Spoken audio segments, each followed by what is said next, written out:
Hello students, आज हम हिमांक में अनमन पढ़ेंगे या डिप्रेशन ऑफ फ्रीजिंग पॉइंट। तो ये एक अणुसंघ गुणधर्म है। इससे पहले हम लोगों ने क्वथनांक में उन्नयन पढ़ा था, वो भी एक अणुसंघ गुणधर्म था।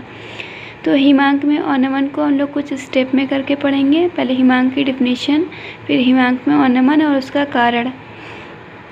तो सबसे पहले हम हिमांक की डिफिनीशन देखते हैं, साथ में क्वथनांक के भी, दोनों साथ में ज़्यादा क्लियर हो जाएंगे। तो हिमांक वह ताप है जिस ताप पर कोई द्रव का वाष्प दाब उसके ठोस स्वरूप के वाष्प दाब के बराबर हो जाता है। जैसे कि हम अगर जल ले रहे हैं तो जल को हम देखते हैं कि 0 डिग्री सेल्सियस ताप पे जल द्रव अवस्था में जो है, द्रव अवस्था में उसका जो वाष्प दाब होता है और ठोस अवस्था में उसका वाष्प दाब, यानी बर्फ़ का वाष्प दाब और जल का वाष्प दाब 0 डिग्री सेल्सियस पे बराबर रहता है। तो इसलिए 0 डिग्री सेल्सियस जो होगा उसका हिमांक कहलाएगा, क्योंकि जो द्रव का वाष्प दाब है और ठोस स्वरूप का वाष्प दाब दोनों इस ताप पे बराबर हैं। और द्रव हिमांक पे हम देखते हैं कि द्रव और ठोस साम्य अवस्था में रहते हैं। मतलब ठोस जिस दर से द्रव में बदलता है, द्रव भी उसी दर से ठोस अवस्था में बदलता है। तो ये दोनों हिमांक पर साम्य अवस्था में स्थित होंगे। अगला है क्वथनांक। तो क्वथनांक वह ताप है जिस पे द्रव का वाष्प दाब वायुमंडलीय दाब के बराबर हो जाता है। तो वायुमंडलीय दाब चूँकि 1 एटीएम के बराबर होता है, एटीएम यानी एटमॉस्फेयर, वायुमंडल। तो यहाँ पे हम ये भी कह सकते हैं कि जो द्रव का वाष्प दाब है अगर वो 1 एटमॉस्फेयर के बराबर हो जाए तो जिस ताप पे होगा वो ताप उसका क्वथनांक कहलाएगा।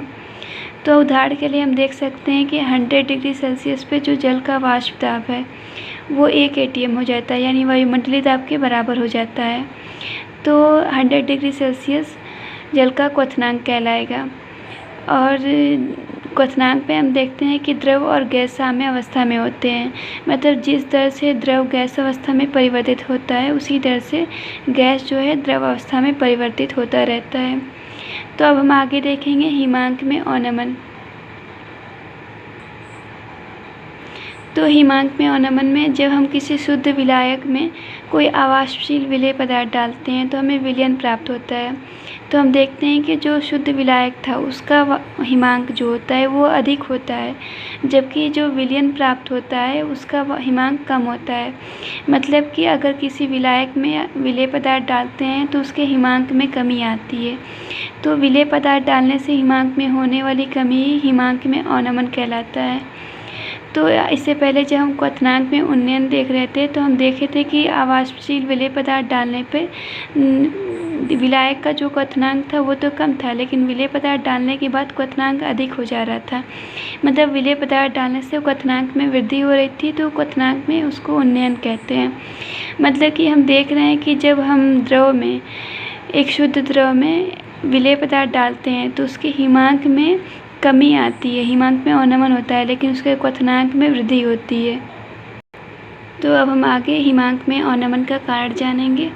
तो जब किसी द्रव्य विलायक में कोई अवाष्पशील विलेय पदार्थ डाल के हम द्रव्य विलयन तैयार करते हैं तो हम जानते हैं कि जब किसी विलायक में विलेय पदार्थ डालते हैं तो उसके वाष्प दाब में कमी आती है।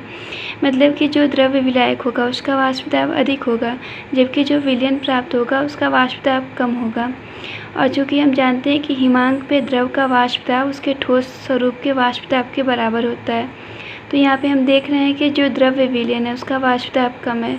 तो अगर द्रव्य का वाष्प दाब कम है, द्रव्य विलयन का वाष्प दाब कम है, तो जो उसका ठोस स्वरूप होगा उसका भी वाष्प दाब कम होगा। तो इसलिए हिमांक पे क्या हो जाएगा, ठोस, या फिर ये कह सकते हैं कि हिमीकृत विलयन का जो वाष्प दाब होगा वो कम होगा।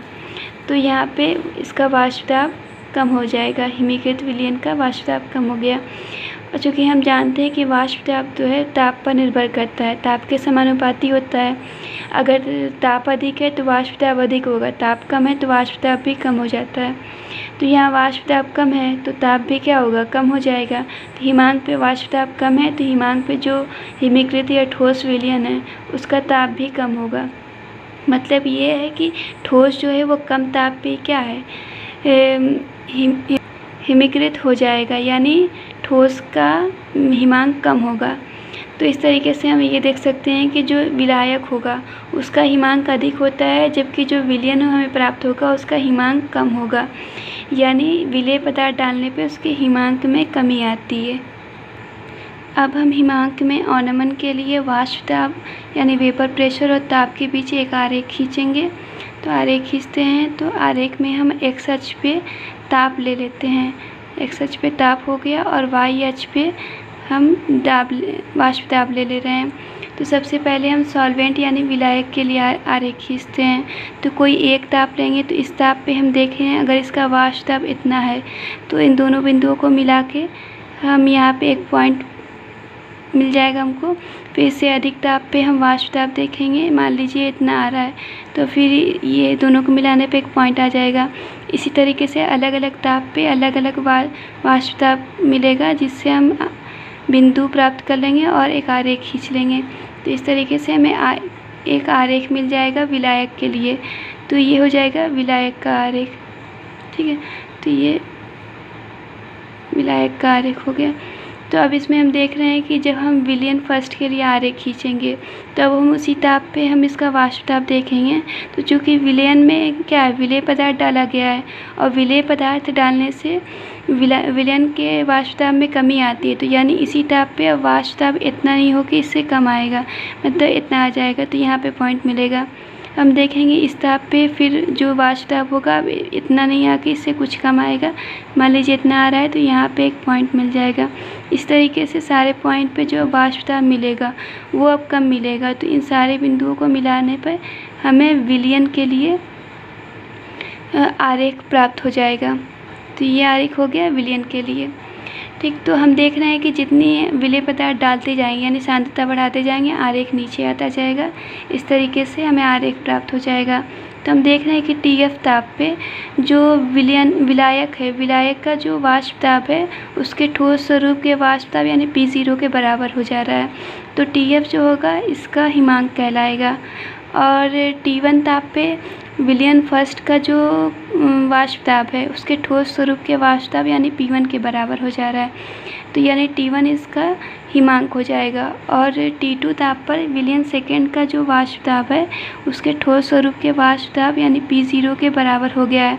तो T2 इसका हिमांक कहलाएगा। तो और सारे हिमांक बिंदुओं के संगत बिंदुओं को मिलाने से हम फ्रोजन सॉल्वेंट यानी हिमीकृत ठोस के लिए एक आरेख पालेंगे।